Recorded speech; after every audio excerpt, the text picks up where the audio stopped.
주 예수여 역병이 창궐한 이후로 대면 집회를 계속하지 못하고 있다가 이렇게 함께 모여서 한 마음으로 주님 앞에서 찬양을 함께하고 같이 말씀을 나눌 수 있는 이런 좋은 기회를 또 허락해 주신 것 감사드립니다. 우리들이 세상사가 어떻게 돌아가든 형편이 어떻든 신앙심은 잃지 말게 해주신 것을 감사드리고 형제 자매님들 여러 여건들 속에서도 여전히 붙잡아 주시고 오늘 있도록 보호해 주시며 오늘로 인도해 주신 것에 대해서도 감사드립니다. 오늘 나누고자 하는 말씀이 우리 형제 자매님들에게 신비에 콕콕 잘 박히고 기록이 되어지는 말씀으로서 각자 믿음으로 화합하는 믿음의 말씀, 구원의 말씀이 되도록 주의 성령께서 강권적으로 역사해 주시기를 주의 이름으로 기도합니다. 아멘. 아멘.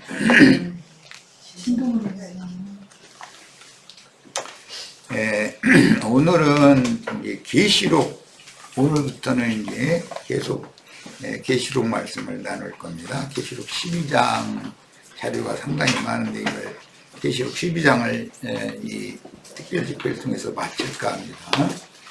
오늘은 자료 말씀은 이제 7번 자료이고, 오늘 나눌 계시록 12장 말씀의 중심 주제는 하나님께서 정하신 때와 기한에 관한 말씀입니다. 이건 기성교계에서는 굉장히 민감하게 반응하는 그런 내용이죠.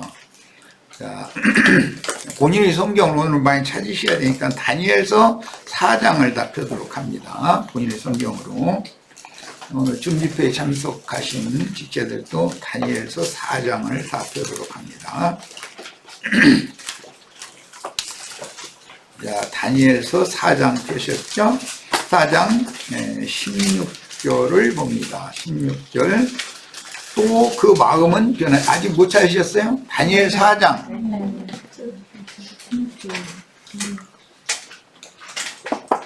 자, 16절 봅니다. 또 그 마음은 변하여 사람의 마음 같지 아니하고 짐승의 마음을 받아 7때를 지나리라. 거기 짐승의 마음을 받아 7때를 지나리라. 거기 표시를 다 해놓습니다. 자, 이건 이제 느부갓네살 왕이 이렇게 변심할 것이다라는 예언입니다. 근데 느부갓네살이라는 그 바빌론 왕이 마음이 갑자기 변해가지고 사람의 마음 같지 않고 짐승의 마음으로 돌변한다는 거예요. 그러니까 우리나라에는 전에 뭐 바가무게, 전화무게 이런 사람들이 이렇게 짐승들이잖아요.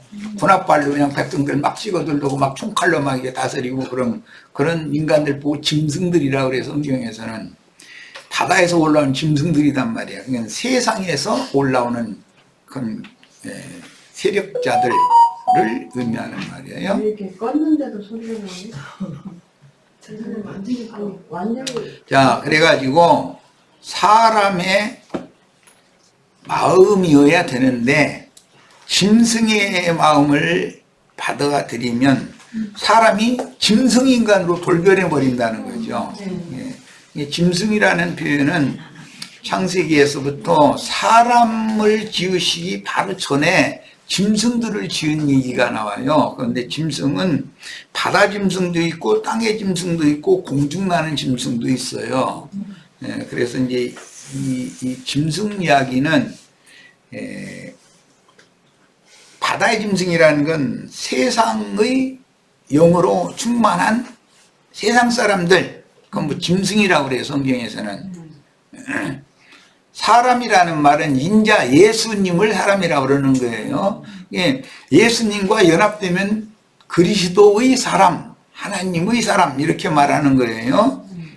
짐승들은 전부 죄인들이겠죠. 당연히 육에 속한 사람들이고 그런 뜻인 것을 이해하셔야 돼요. 그런데 짐승이 땅의 짐승이 있는데 그럼 들짐승이 있고 집짐승이 있어요. 구약 성경에서 들짐승은 이방인들을 상징한 거고 집짐승은 히브리인들을 상징한 말이었었어요.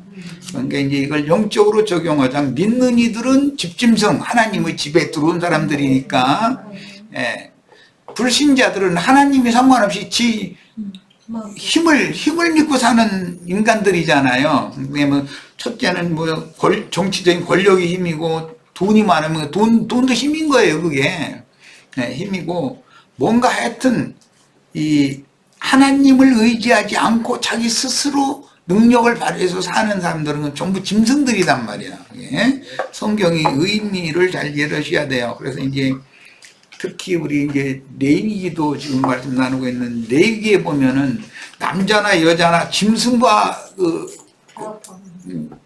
뭐라고 표현해? 짐승과 구합하지 말아라. 그럼 다 돌로 쳐 죽여라. 이렇게 돼 있죠.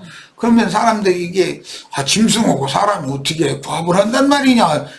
목사들은 자기는 짐승하고 구합 안 했으니까 돌로 쳐 죽임 당할 일이 없다 이렇게 생각하거든요. 그런데 그건 의미를 오해하는 거예요.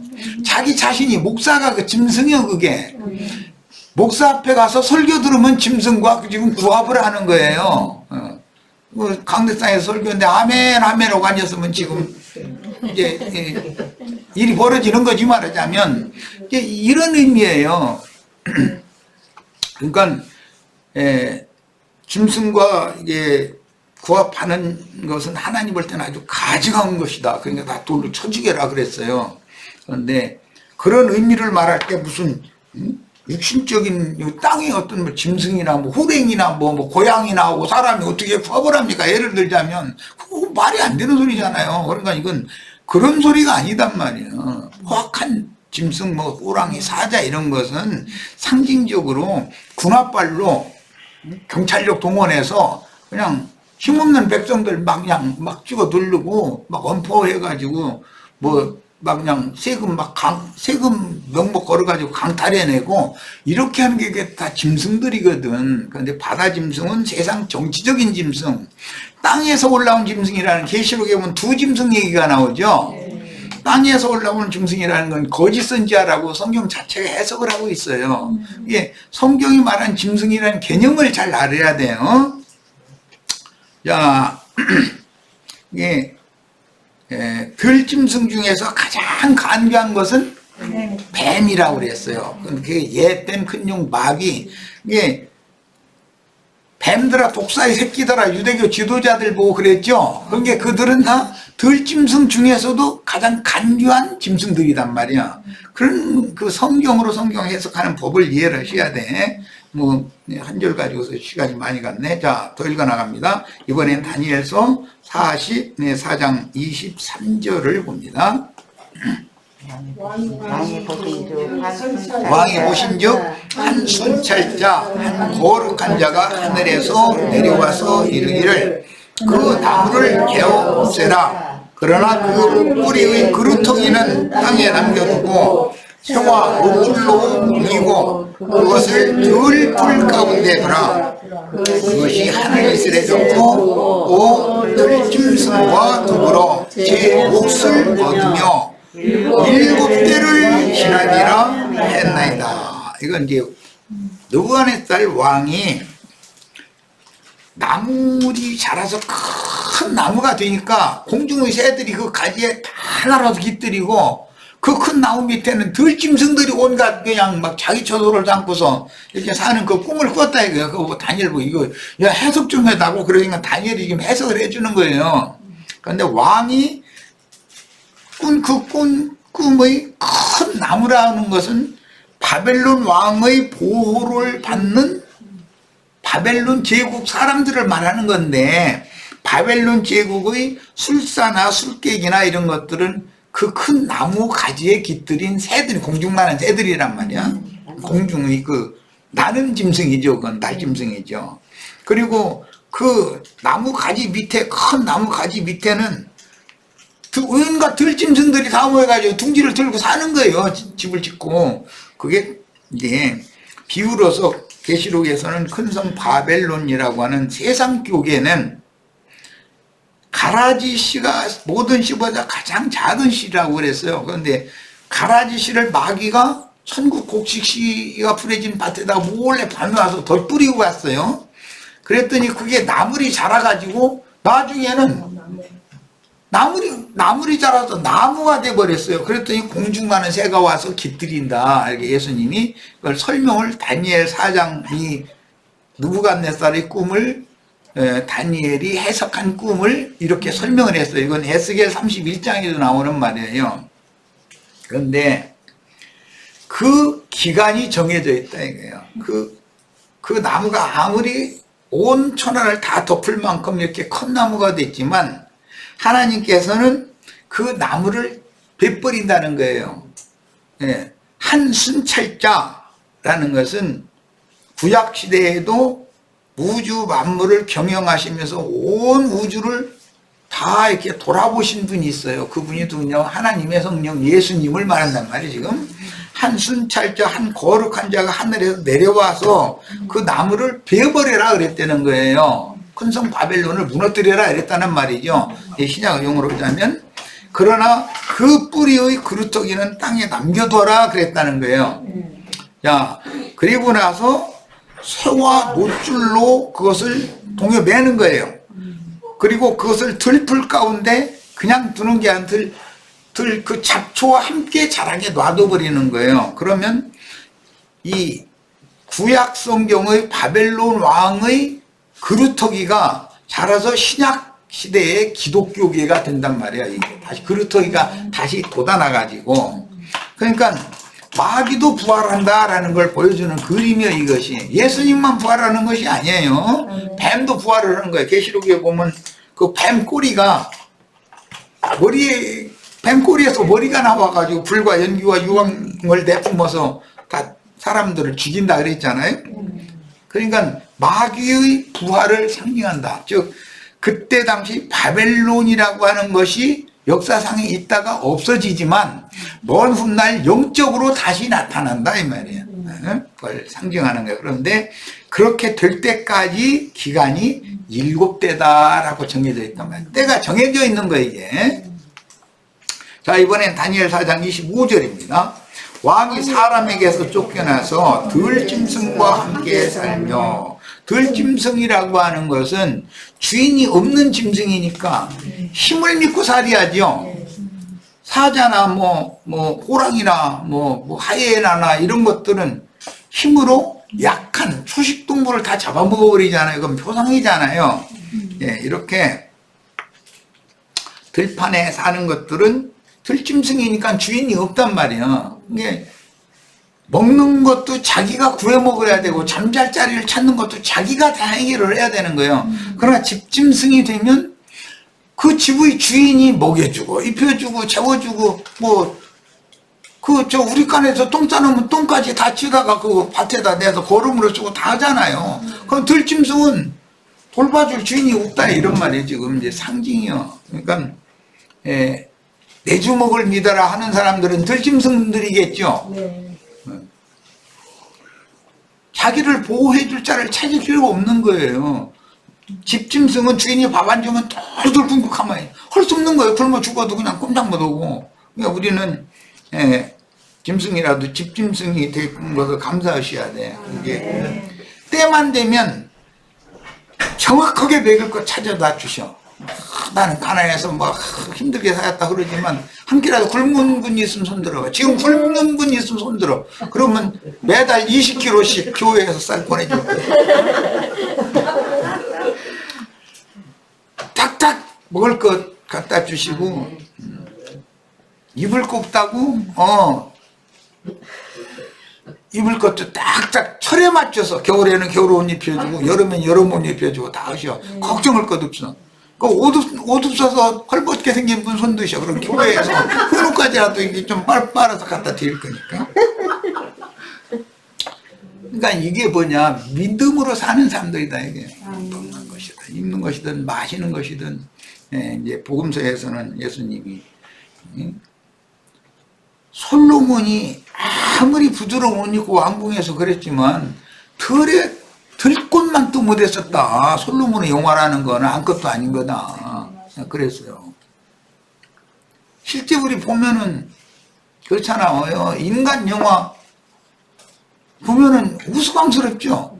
요즘에 우리나라는 지금 대통령 선거하느라고 난리들인데 우리는 그 대통령 하겠다고 나온 사람들을 떠드는 소리 보면 웃기죠. 난 그 사람들 그런 소리 보면 저 사람들이 배웠다는 사람들의 생각이 왜 저렇게 짧을까.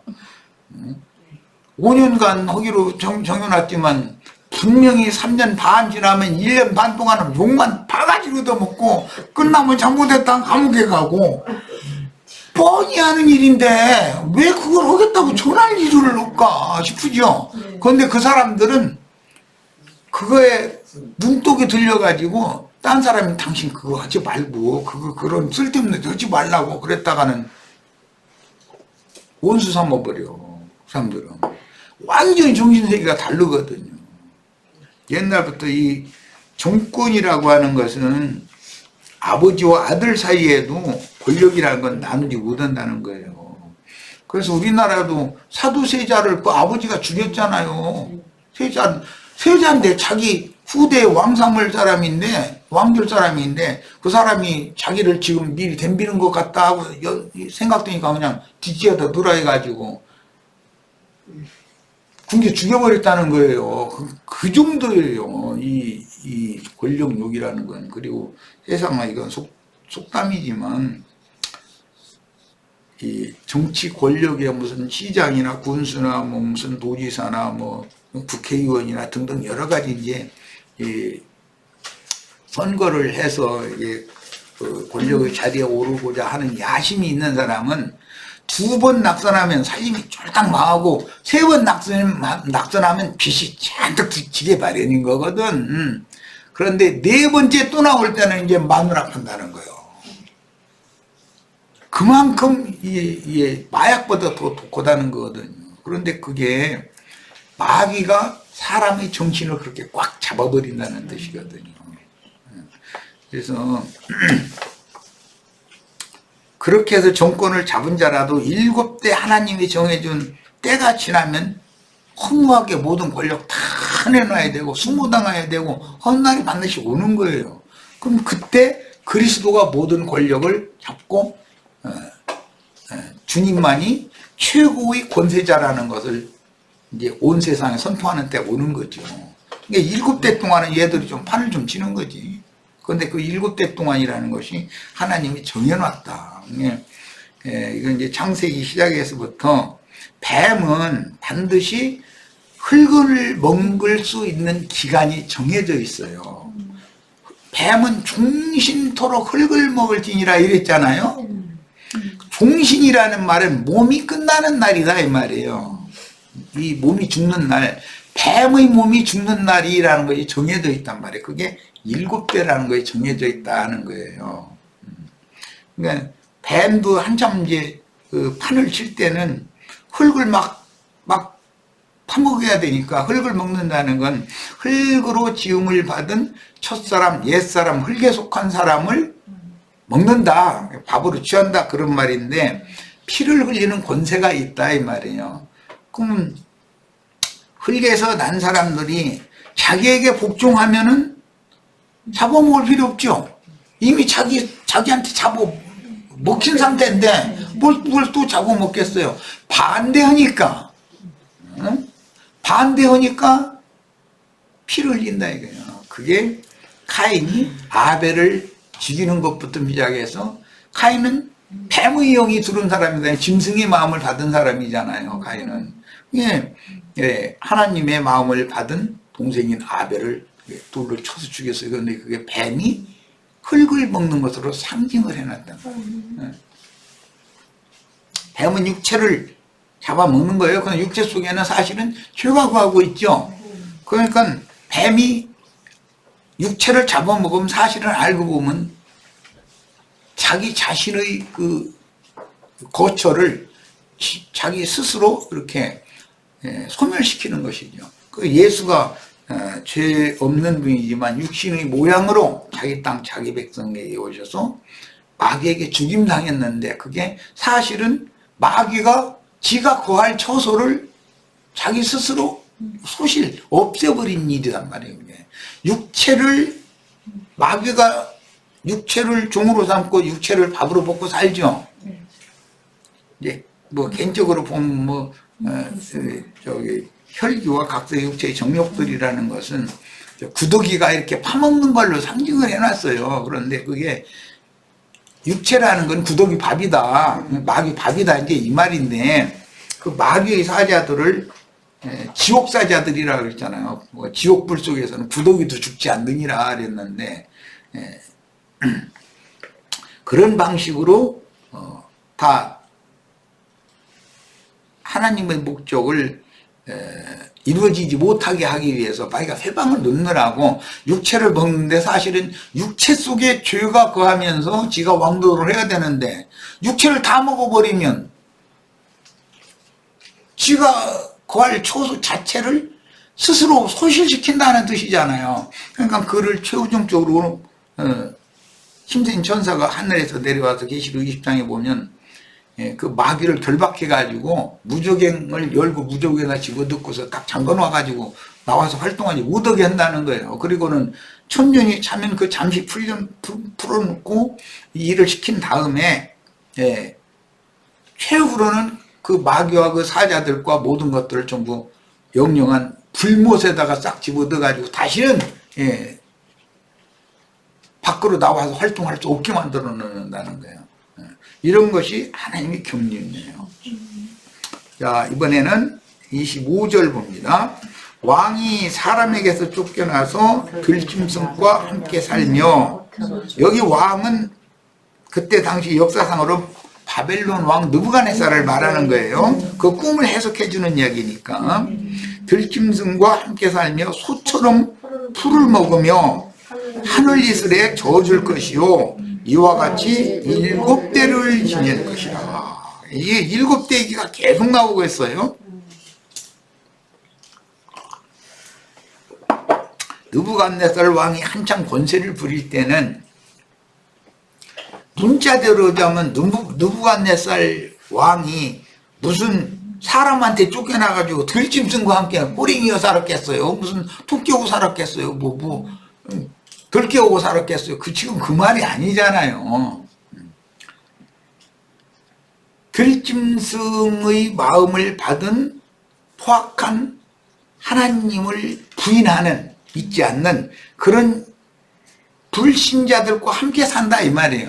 함께 살면서 먹기는 소처럼 풀을 먹는다 그랬어. 소라는 건 하나님이 종을 상징하는 말인 건데, 풀이라는 것은 육신을 상징하는 말이에요. 풀은 육체요 그랬죠.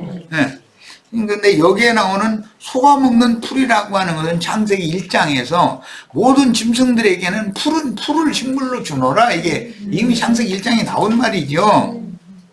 그런데 소만 풀을 먹는 게 아니라 들짐승 중에서도 초식식물 이런 것들은 전부 풀 먹잖아요. 그런데 소처럼 풀을 먹는다고 그랬으니까 하나님의 종인 채 해가면서 육신을 다 잡아먹는다. 이제 이 말은 이스라엘 백성들을 포로로 사로잡아가지고 그들을 혹독하게 부려먹고 종노릇하고 그렇게 종노를 시키고 그런다는 거예요. 그래가면서 하늘 이슬에 젖을 것이요 그랬는데, 왕이 잠자리가 없어서 하늘 이슬에 젖겠어요? 이 사람은 자기 왕국 면화두고 어느 약속 하나 뺏어도 그럼 그것으로 만족하느냐? 그 옆에 있는 또 약속을 또 뺏어야 돼. 그럼 또 만족하느냐? 그렇지 않아요. 또 그 옆에 있는 약속을 또 뺏어야 돼.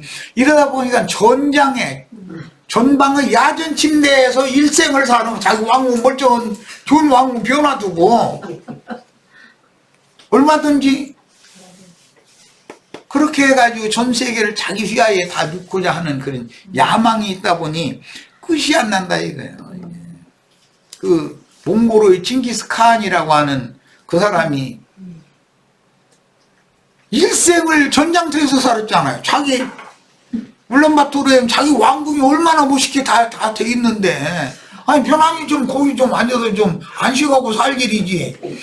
평생을 전장을 두들다가 밤낮을 맞아가면서 그 야전 침대에서 구부리고 자고 일어나서 그 짓을 하다 죽으면, 전장터에서 죽으면 뭐야 그게. 대한민국 대통령 하겠다는 사람들이 다 그러다 돌아가시겠다고 지금 전화기 내는 거 아니에요 지금. 얼마나 불쌍해, 진리를 아는 사람이 보면. 그런데 무식한 사람들이 보면 그 사람이 대왕이고 많은 나라 정복했으니까 약소고, 그런데 하나님의 사람의 눈으로 볼 때는 들짐승과 함께 살면서 소처럼 풀이나 뜯어먹고 살면서 밤이슬을 맞고 있고 편안한 잠자리 한 번 없어 있는 왕이, 그런데 그때가 권세 부리는 때인데 그때가 7대다라는 거 정해져 있다는 거예요. 그 7대 동안 이 짓을 하다가서 돌아가시면 뭐예요? 우리만 또 묻어죠. 우리 형제 자매님들 나 왜 이렇게 가난하게 하셨느냐고 원망하시지 마세요. 그래도 그 마음에 힘을 얻으시면 이 느부갓네살 왕보다 몽골의 징기스칸보다 훨씬 행복하신 거예요. 지금 대통령 술 마은 사람들 밤에 잠 잘 잘 것 같아요. 못 자지. 그 사람 기와지 대통령이 됐다 못됐다 됐다 못됐다 밤새도 이러면 잠도 못 자. 아니 우리는 쓸데없는 걱정 않잖아.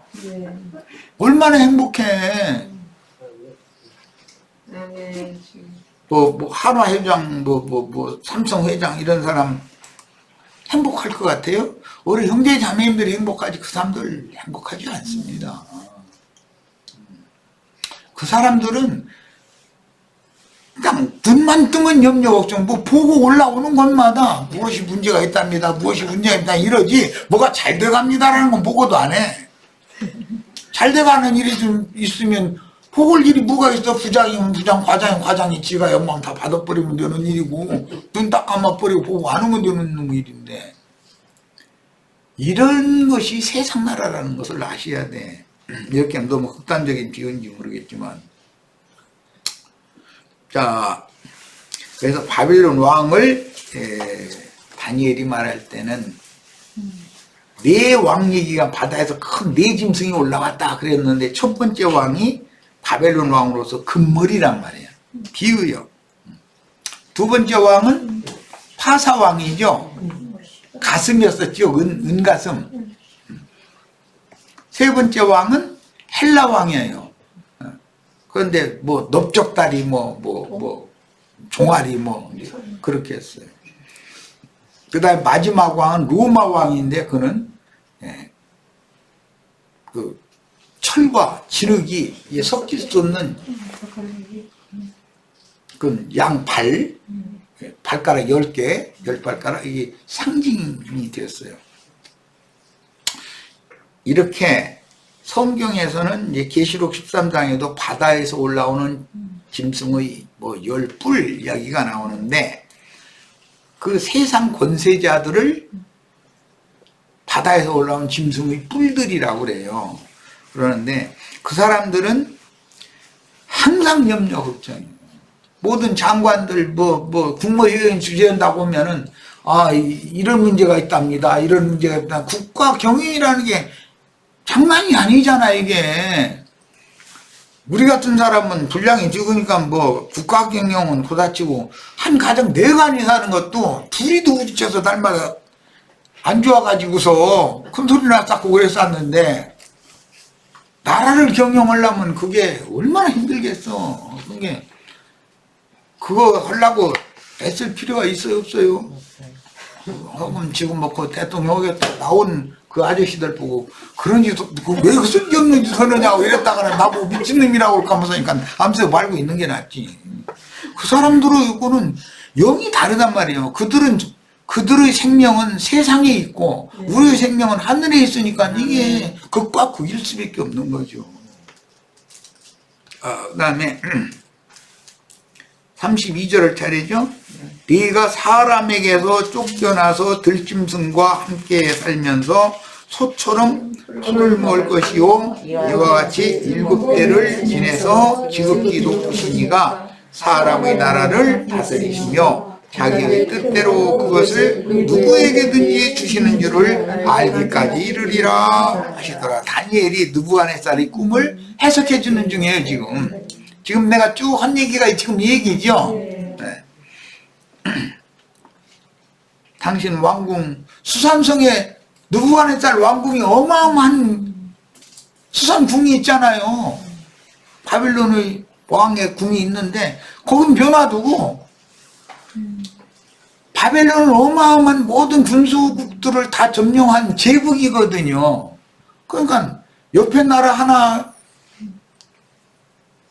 그 군대 장관 보내서 가서 뺏으라 했더니 그냥 국빈만 많이 들어가게 만들고 빨리 뺏었다는 보고는 안 올라오네. 에이 내가 직접 나가서 싸우지. 너는 명령을 수행할 만한 능력이 네가 모자라서 그런다. 이러고서는 직접 전장에 위에 자기가 선수 노릇으로 가버려. 이제 지가 선수 노릇 하면은 또 왕이 직접 나오니까 대군이 왔을 거 아니야. 뻔한 거지. 근데 어렵다리 해서 그 한 약속을 점령을 하면은 그럼 돌아가야 되잖아. 그거 하나 점령했으니까. 그런데 그 옆에 나라 가면 보니까 저것마저 한 나라면 더 뺏고, 그런데 한 나라 뺏으면 바로 옆에 나라 저거 꼴배기 저것마저 뺏고, 이제 이러다 보면 왕궁에 돌아갈 날이 없어. 그러다 전장도에서 죽어버려. 이게 뭐냐 이게 왕이라는 사람이 들판에서 밤낮을 맞고 야전 침대에서 그러고 자고, 아이 왕궁에 푹신푹신한 이불에다가 왕후에다가 아이 그 호강을 뭐 일을 다 준비해놓고 나선 저는 실제로는 왕후까지 전장터에 데리고 다닐 수는 없잖아. 도대체 뭐하는 짓이야 도대체. 아이고나 정말. 이것이 인간의 욕심이라는 것은 끝이 안 나는 거다. 그 욕심 때문에 자기가 자기를 먹어버린다 이거예요. 얼마나 무시무시한가를 알아야 돼요. 내 자신이 나를 죽음에 몰아넣는 것은 알고 보면은 나중에 하나님이 깨닫게 해주시면 그때 내가 그때 자제해야 되고 그때 딱 낮춰야 되고 그때 주님 말씀을 더 깨달았어야 되는데 내가 그때 너무 방자에 행했구나. 사람이 주님을 만나면 첫 번째 깨닫는 것이 내가 너무 교만했었구나. 그걸 깨닫는 거거든. 그러면은 주님께로 돌아오는데 죽는 날까지 자기가 교만했다고 자기가 잘못했다고 느끼질 않아. 그럼 뭐 그러다 돌아가셔야지. 끝나야지. 어떻게 했어. 자, 이제 다니엘 7장으로 갑니다.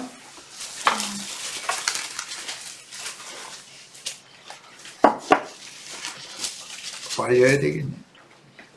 그가 장차 지극히 높으신 이를 말로 대적하며, 말로 대적하는 것은 하늘의 하나님을 해방한다는 말인데 계시록에서는 하나님을 해방하되 하늘에 거하는 자들을 해방하더라 이렇게 돼 있죠. 자, 우리가 하늘에 거하는 자들이 확실하면 세상의 짐승들은 바다에서 올라온 짐승이나 땅에서 올라온 짐승들은 우리를 통해서 우리를 아들로 낳아주신 하나님을 해방하게 돼 있다 이거예요. 뭘로 하느냐? 말로. 또 지극히 높으신 이 성도를 괴롭게 한다. 또 때와 법을 고치고자 할 것이며 그랬어요. 하나님이 정해놓은 때, 하나님의 법이라는 것이 사람이 임의로 고칠 수 있어요, 없어요? 그런데 인간들은 이걸 하려고 한다는 거예요. 짐승의 마음을 가진 인간들은. 자, 때를 고치려고 한다라는 것은 자기가 하나님 앞에 심판받을 때가 이르렀지만 하나님의 심판의 때를 연기해서 자기가 세상에서 영광을 누리는 때를 연장하고자 한다 이 말인 것이고, 그것은 이제 복음서나 계시록에 가 보면은 복음서에서 보면 마귀의 군대 귀신들이 아직 우리의 때가 이르기도 전에 왜 오셔가지고 우리를 무저갱에 들어가라 할 때가 아직 안 됐는데 왜 오셔가지고 우리를 괴롭게 합니까? 우리가 이 짓을 하거나 저 짓을 하거나 당신과 우리는 뭔 상관이 있길래 그러십니까? 이렇게 하는 말이 나오죠. 그러니까 무저갱에 들어갈 때를 귀신들도 알고 있다 이거예요. 그런데 그 때를 자꾸 연장하려고 그러는 거예요. 세상 나라가 계속 이어지기를 바라는 것이죠. 세상 권세자들이라는 건. 그 다음에 법이라는 것이 하나님의 공의의 법은 인간이 어떻게 바꿀 수 있는 게 아니에요. 하나님의 법이란 건 말씀이 성경책에 기록한 말씀인지 하나님의 우주를 통치하는 법인데 법조문을 사람이 바꿀 수 있어요? 없어요? 하나님의 말씀을 변개하거나 빼거나 더하거나 하면 안 되는 거예요. 무조건 오고. 법이라는 거예요. 사람이 바꿀 수 없어요. 그런데도 사람들은 하나님의 법을 사람의 생각에 따라서 법을 자꾸 바꾸려고 한다. 이거. 말씀을 변개시켜. 성도들은 그의 손에 붙인 바 되어 한 때와 두 때와 반 때를 지내리라. 여기 이제 앞에 부분엔 7대기가 나왔는데 7대를 절반으로 딱 잘라서 3대 반, 뒤에 3대 반 해서 한 때, 두 때, 반 때 하면 3대 반이 되는 거죠. 후반부에도 또 한 때, 두 때, 반 때 해서 3대 반으로 또 이렇게 7대를 전후반으로 이렇게 나누어서 어떤 때를 경영하신다, 이게 하나님은. 이것은 이제 추수법과 관계가 되는 얘기인데, 맨 먼저 한 때 동안은 처음 익은 열매를 단으로 먼저 제사를 드리는 거예요. 두 때는 본물 주스다 해가지고 온 밭의 모든 곡식을 한꺼번에 싹 빼버리는 거예요. 그 다음에 이제 나머지 반때라고 하는 것은 나중까지 견디는 자는 구원을 얻으리라 이렇게 했는데 떨어진 이삭을 줍는 때단 말이에요. 반때. 이것은 그런 추수법과 관계가 되는 거예요. 이것은 이제 더 나가는 말씀에서 설명할 거예요. 자, 이번에는 다니엘 12장으로 갑니다. 7절. 다니엘 12장 7절입니다. 내가 들은즉 그 세마포 옷을 입고 강물 위쪽에 있는 자가, 이게 누구냐면 그리스도를 말하는 거예요. 자기의 좌우 손을 들어 하늘을 향하여 영원히 살아계신 이를 가리켜 맹세하여 이르되 반드시 한 때, 두 때, 반 때를 지나서 성도의 권세가 다 깨지리니.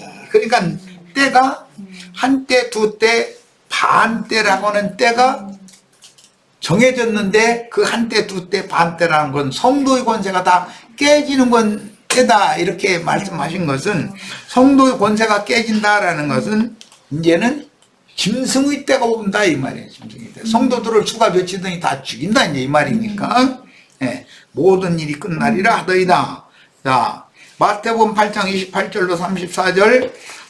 자, 또 예수께서 건너편 가다라 지방에 가시매 귀신 들린 자 둘이 무덤 사이에서 나와 예수를 만나니, 이 두 무덤이라고 하는 것은 세상과 세상 교회는 다 무덤인 거예요.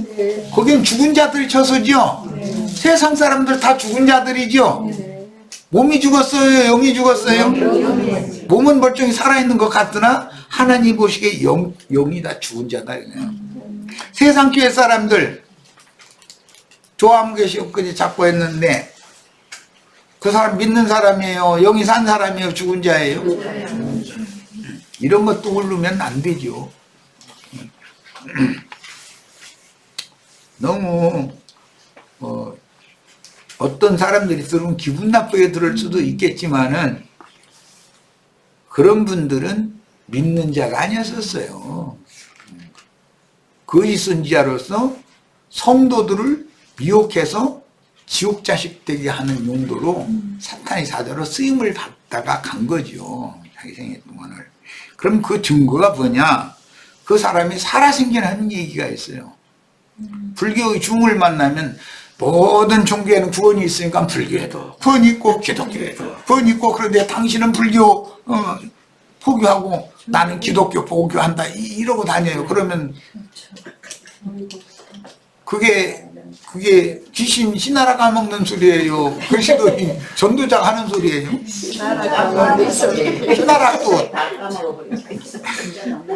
신하라 다 까먹으면 내년 농사 질 수 있어요? 없어요? 그게 하나님 해방하는 짓이죠. 천국 농사를 더 이상 짓지 않겠다는 뜻이야. 신하라 까먹으니까. 아무리 배고파도 희나락은 까먹으면 안 되지. 그러고 다니고 나중에 그분이 재판도 끝나지 않은 상태에서 죽었어요. 뭐 때문에 재판했을 것 같아요? 돈 때문에. 맞아요. 돈 때문에 재판했어요. 승봉교회 장로들이 당신 퇴직금 너무 많이 달라고 한다. 이런 것은 이것은 불법 아니냐. 이런 걸 너무 많이 빼돌렸잖냐 했으니까 그래도 그렇지 내가 여기 원조인데 내가 이거 세운 건데 나한테 조금 더 내놔도 되지 않냐 해가지고 서로 찌그락찌그락 재판이 끝나지도 않은 상태에서 갔어요. 그러면 그 사람이 돈신 믿는 사람이에요? 참 하나님 믿는 사람이에요?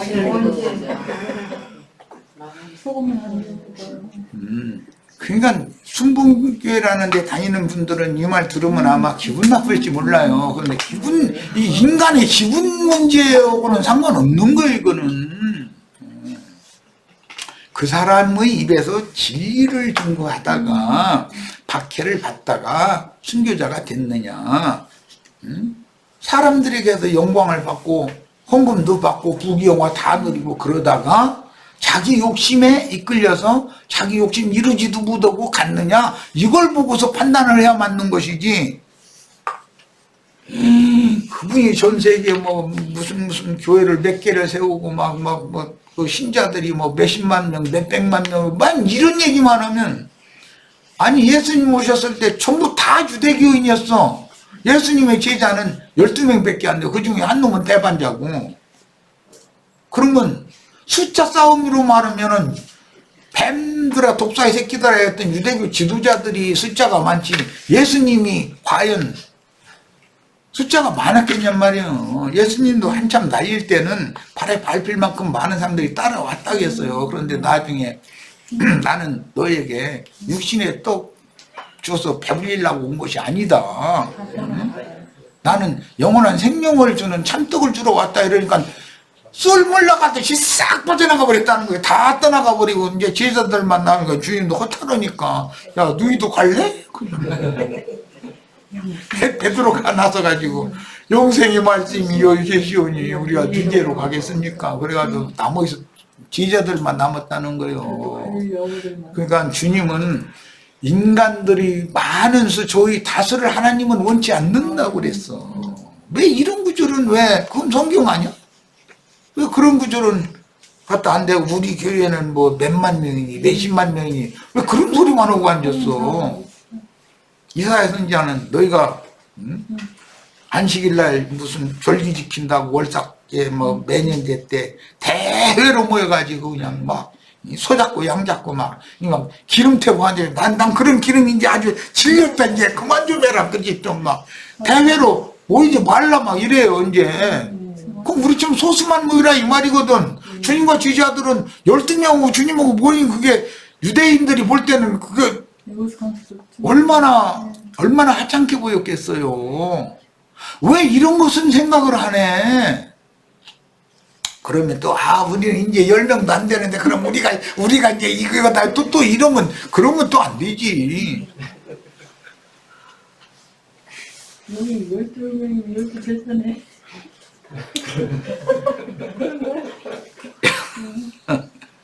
자, 그 귀신 들린 자 둘이 무덤 사이에서 나와서 예수를 만나니까 이 지방이 이제 가다라 지방이라는 곳이에요. 요단 동편 지역이죠. 그건 헬라가 자리 잡고 있었던 헬라의 수종 세력이 있던 그 지역, 요단 동편 지역은 그들은 몹시 사나워 아무도 그 길로 지나갈 수 없을 지경이더라. 그게 사나운 들짐승들이니까 포악한 내가 볼 때는 하이에나 같아. 이런데 지들이 남이 사냥해 놓으면 원래 떼집으로 와서 훔쳐가는 거 이건 하고 이거 완전히 도둑놈들이잖아 전부. 이에 그들이 소리질러 이르되 하나님의 아들이야. 이거 하나님의 아들인 줄 알아보잖아. 우리가 당신과 무슨 상관이 있나이까.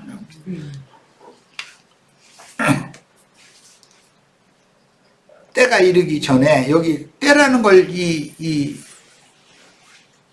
무덤 사이에서 나온 귀신 들린 자들은 어느 때가 이르러야 우리가 무적행에 들어간다는 걸 때를 알고 있다는 거잖아요. 때가 이르기 전에 우리를 괴롭게 하려고 여기 오셨나이까 하더니 마침 멀리서 많은 돼지떼가 먹고 있느니라. 승보원교회 뭐 50만인가 60만인가 뭐 70만이요?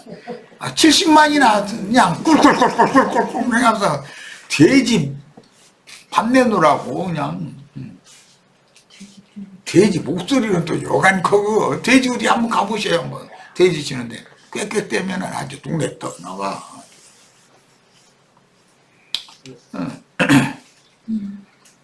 돼지떼가 그래도 비유가 되고 이제 그 모내기철에 그 이제 그 개구리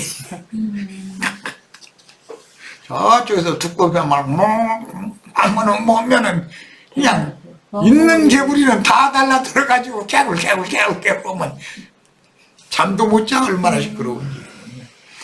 그게 지금 뭐 하는 거죠? 강대상에서 목사가 방언으로 기도합시다 하고 셜라한테기 한번 한번 시작해 놓으면 개구리방 돼버리죠. 그거 다 경험해봤어야 내 말 알아듣는데 경험을 안 해봤으면 내가 뭔 소리인지 모를 거야 아마. 그런데 그게 성경에 나와 있는 말이고 개구리라는 것은 거짓말하는 영이고 귀신의 영이라고 돼 있잖아요. 계시록에 보면 돼지라는 것은 하나님을 섬기는 것이 아니라 배만 섬기는 자들을 말한다라고 설명이 돼 있잖아요. 성경에 자기 배 채우기 위해서 이것도 주시옵소서 이것도 내놓으시옵소서 이것도 주시옵소서 막 그 사람들은 입에 아주 주시옵소서 입에 붙었어 하여튼 기도합시다 하면 막 주여 막 주여 삼창 하고 나서 막 이것도 주시옵시고 저것도 주시옵시고 또 저것도 주시옵시고 왜 다른 사람은 주시고 나는 안 주십니까 막 해가면서 막 그들은 하나님을 섬기는 것이 아니라 배를 신으로 섬기고 있는 거예요. 배 채워달라는 거예요. 그래가면서 그러면 또 이제 그 돼지떼 대장 앞에서 뭐라고 하는지 알아요? 내 입을 크게 열라 그래 하면 내가 막 채우리라 막 누르고 흔들어서 막 넘치도록 막 눌러서 주리라 막 안겨주리라 막 이러면 입 딱딱 벌려가면서 주여 막 이러고. 이것도 경험 있으셔야 돼. 안 해본 사람 내가 지금 너무 이거 기독교계를 쳐서 말한다 이렇게 생각할 거예요. 46분 됐어요. 네, 1시간. 네? 47분. 뭐 얘기하다가 보면 이제 시간이 빨리 가나 보네. 자 이거까지 맞춥시다 그러면. 귀신들이 예수께 간과하여 이르되 만일 우리를 쫓아내시려면 돼지떼에게 들여보내주소서. 그러니까 순복음교회 뭐 몇십만 모인다고 하면 그거 다 돼지떼들이죠. 모여가지고 뭐 하는 거예요. 밥 내놓으라고 이것도 주시옵소서 저것도 주시옵소서. 그럼 막 강대상에 부추기나 내 입을 크게 열라 막 이러고 있는 거잖아요 지금. 그들에게 가라 하시니 귀신들이 나와서 돼지에게로 들어가느니라 온 때가 비탈로 내리더라도 바다에 들어가서 몰살해버렸대. 그럼 순복음교인들 다 몰살하게 생겼네. 꼭 순복음교회에만 들어서 내가 얘기를 좀 미안하지만 세상 교계는 다 똑같아요.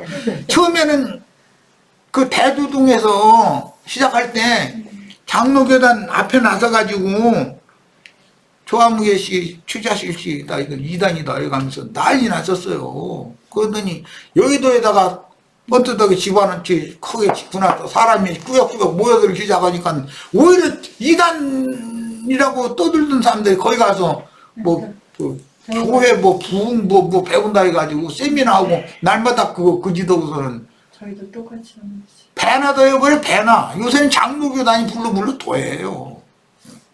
정신들 차려. 오늘 이런 말씀 들을 때 기분 나쁘게만 생각하시지 말고 제발 목회자들 정신 좀 차리시길 바랍니다. 자, 저 시간 마칩니다.